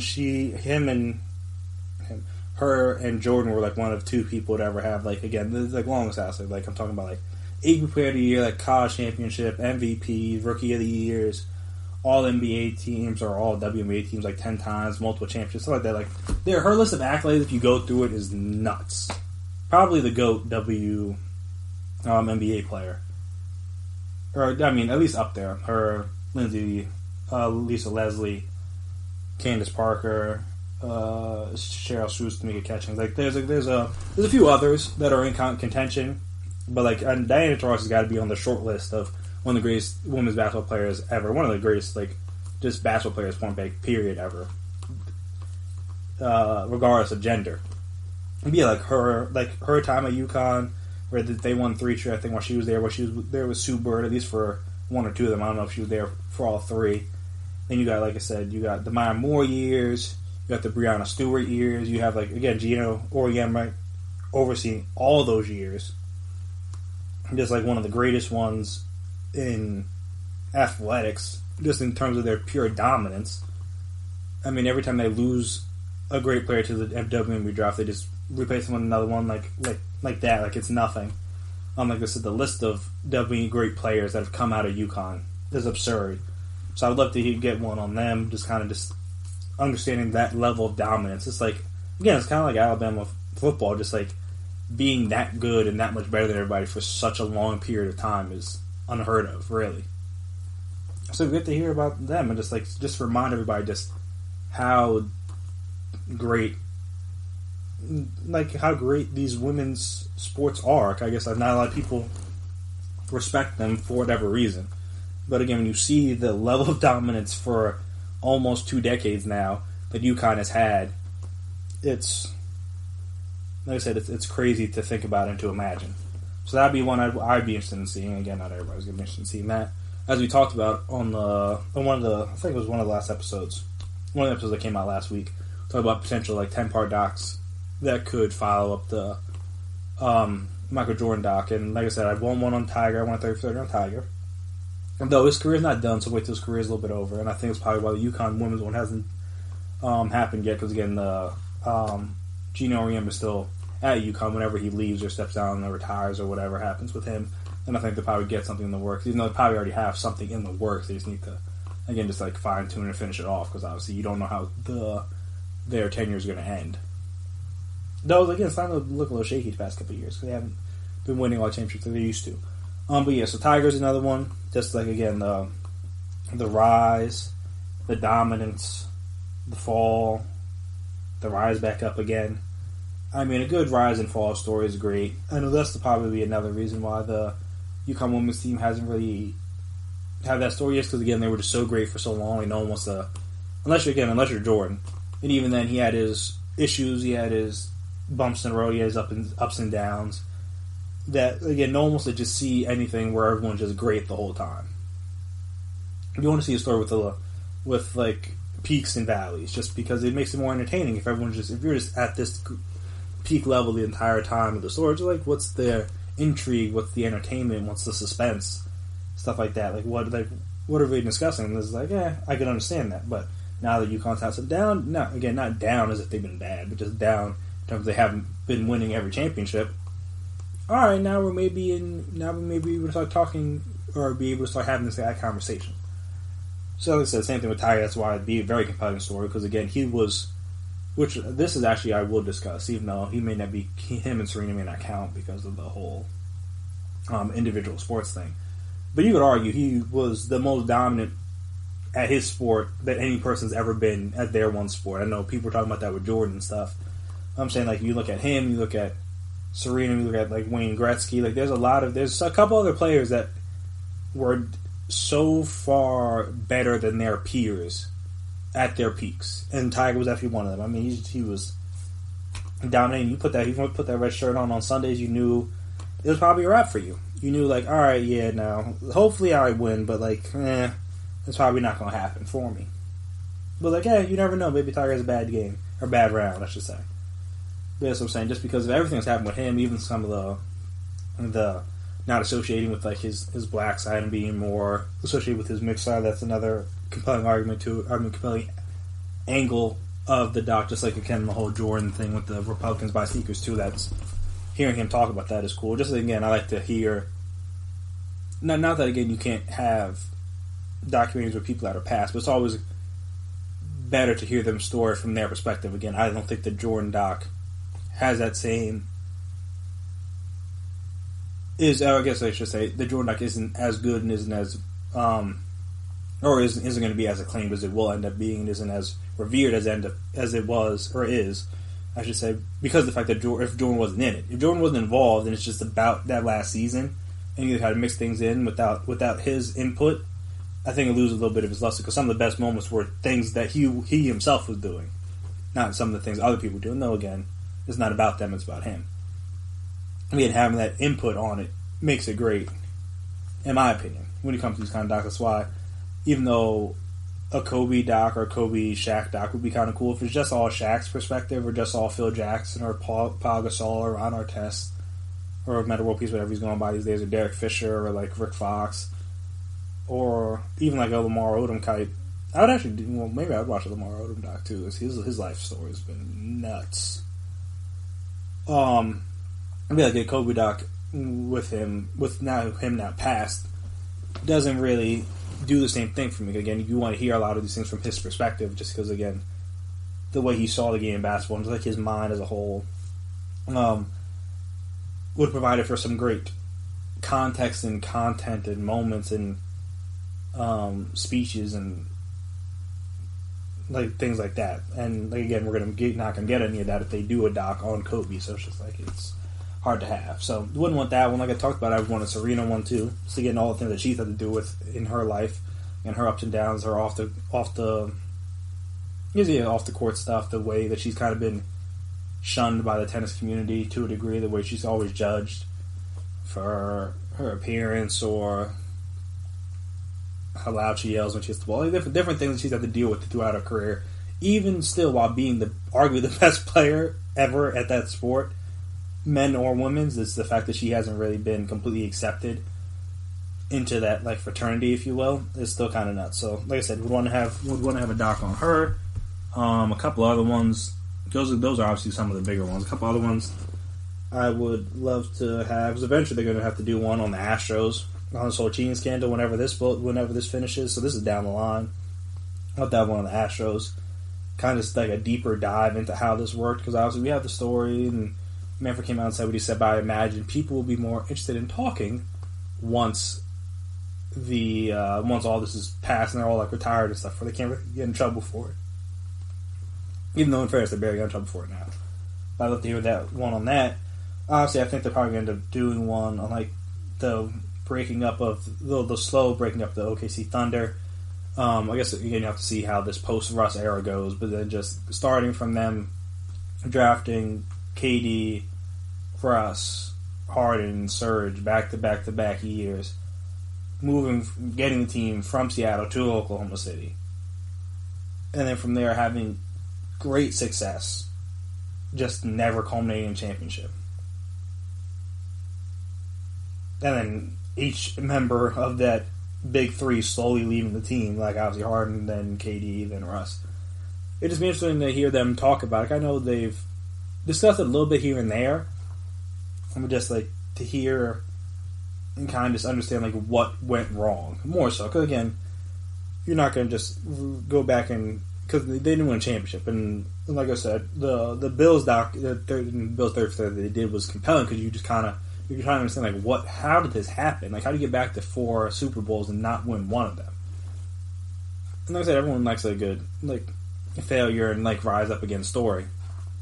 So again, it'd be cool if like the OKC Thunder could come out of this era and like still be relevant as opposed to just kind of fading off. And they did that with Chris Paul this past season, though. Again, he got cut short. We'd have to see how they continue on without Russ. This is just the first season. Maybe this might just be a blip in the radar. This might just be like the best it gets. So yeah, that would be. I would love to hear one about that. Also, I know we've talked about people talk about this on Twitter, but it's one on like the Florida football team when Tebow was there. So again, you have like Tebow there, who's obviously is who he is. You got Urban Meyer, whose scandals followed him basically everywhere. Maybe just a separate Urban Meyer doc would be kind of interesting, kind of just like a deep dive into everything he's been involved with. But during his time, you got Cam Newton, who gets kicked off the team. You got Aaron Hernandez. You got Riley Cooper. You got Percy Harvin, who was a mess, beat up teammates, potentially beat up coaches, all while being a great player. You got the Pouncey twins, who were involved with Hernandez to a degree. Obviously, they were friends. I don't think they ever did anything illegal. I mean, illegal in terms of like any of the things that he was involved with, like in terms of like shooting and stuff. But even still, with that, again, you just have a lot of, and these are just. I think the Jordan Orange Jenkins was there at the time. He ended up getting kicked off the team. Like again, they're just like during that time period while Tim Tebow was at Florida, it was kind of nuts. And again, he was kind of the glue that held it all together. Because they were wildly successful, even with all this wild cast of characters on the team. So I'd love to hear about that. It's kind of different things. And unfortunately, I mean, a lot of it's going to be from Tebow's perspective, but I would just love to hear about different stories, different things, just kind of how they're able to hold this all together. Same thing with kind of like a USC doc with like the Leonard Bush, Pete Carroll years, just also kind of how Pete Carroll was able to escape from all those scandals. Kind of dipped off to the NFL real quick before it really got hit down on them hard. And then like I said, that'd be a cool one. And also the last one probably just like one of the '90s Cowboys. Just again because they're probably outside of the Patriots, sort of. Well, not the Patriots, sort of. Like they're definitely a dynasty, but they're like the last dynasty of the pre-salary cap era. So just hearing about them, I know a lot of wild things, a lot of little wild characters with Troy and Emmett and Michael Irvin, and Deion comes in the mix, and just like again, you have a very interesting group of people that were with the Cowboys, and obviously again, Jerry Jones before he was Jerry Jones, and Jimmy Johnson that he fired after having great success, and just like I said, that whole story would just be cool to dive deeper into. That's the whole point of these docs, is to get a deeper understanding of things you may think you already know. I'm saying, even with the MJ doc, all this stuff happened 20 plus years ago. None of this is necessarily new information, but the way in which the story is told makes it compelling, even if you've lived it before. And that's kind of the point of these docs, is to either to A, relive it and kind of just remember where you were when these moments happened, kind of get a better understanding of them, or B, understand them for the first time, like me. Like again, I didn't see any of Jordan playing. I've seen like clips and highlights and things like that, but I didn't see the moments. I didn't understand the magnitude of the moments. I had no idea. And I would say no idea, but I had less of an idea of just how much stuff they went through that last season in '98 and the whole Last Dance thing. I didn't have any idea how big of a moment that was for them. Like I said, that's the point of these docs, is to get a better understanding. So those are just some of the examples of things I would love to do a deeper dive on, just understand a little bit better. And everybody may have different opinions on those. So if you have other ones that you would like to see that I didn't mention, you're free to let me know. So reach out to me, Twitter, Instagram, Facebook. We can discuss the different ones. You could say which ones, like I said, say which ones you'd like to see, say which ones you'd like from my list. Tell me about your hottest sports takes. Say why my take is terrible and stupid and I don't know anything about sports. Tell me what you liked and disliked about The Last Chance doc. Now it's over, and now we've seen it in its totality. Tell me if Bryce Harper's plan, you think it could work. The issues you may have, changes you would make. Things like that. So like I said, Twitter, Instagram, Facebook, reach out to us there. If you haven't already, subscribe to the podcast. Make sure you never miss an episode. Also, if you could please, if you like what you've heard today and in other episodes on the GSMC Sports Podcast, if you could please give us a 5-star rating, write us a nice review. Be very appreciated, very helpful. I'll see what you guys like, what you dislike. Again, like I said, ways we can improve, all that fun stuff. But that'll do it for me here today on GSMC Sports Podcast, presented by GSMC Podcast Network. I want to thank you guys, as always, for listening.